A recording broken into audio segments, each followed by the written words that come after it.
Ketua Whip Perikatan Nasional Taqiyuddin Hassan berkata, gabungan blok pembangkang tidak menyertai undian suara usul undi percaya terhadap Perdana Menteri kerana tidak mahu terlibat dengan perjanjian persefahaman antara parti gabungan kerajaan yang didakwanya tidak sah. Pendirian kita tidak mengundi atau menyebut kata setuju atau tidak kerana kita tidak mahu terlibat dalam mengundi satu dokumen yang tidak sah. Kita tidak minta undi sebab kita tak mengundi. Biasanya kalau kita nak tahu berapa undi, kita mintalah undi belah bahagi, tetapi kita tak minta dan pihak sana pun tak minta. Jadi tiada angka terhadap usul undi percaya ini. Tiada 148k, 160k, 222k.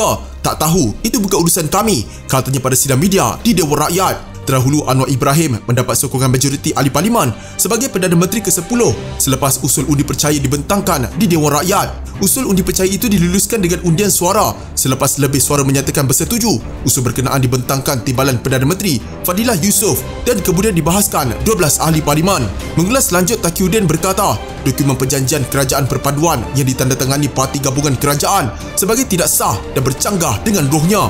Isu juga dibangkitkan kami adalah berkait memorandum yang pada pandangan kami satu dokumen yang bercanggah dengan perlembagaan berdasarkan rohnya kerana dalam perlembagaan artikel 63 menyatakan seorang ahli parlimen mempunyai hak eksklusif untuk menentukan atau membuat keputusan. Apa sahaja keputusan yang dibuat dalam dewan ini tidak boleh dianggap sebagai satu kesalahan, tidak boleh didakwa di mana-mana mahkamah atau peringkat, katanya. 5 gabungan politik utama iaitu Pakatan Harapan, Barisan Nasional, Gabungan Parti Sarawak, Gabungan Rakyat Sabah dan Warisan yang membentuk kerajaan perpaduan menandatangani perjanjian itu pada 16 Disember bagi menjamin kestabilan politik serta memacu ekonomi. Antara kandungan perjanjian itu ialah kegagalan ahli parlimen dalam kerajaan perpaduan mengundi atau menyokong Perdana Menteri dalam usul-usul berkait dengan usul percaya, perbekalan atau sebarang usul berbentuk prosedur yang mempunyai kesan kepada keabsahan kerajaan dikira meletak jawatan.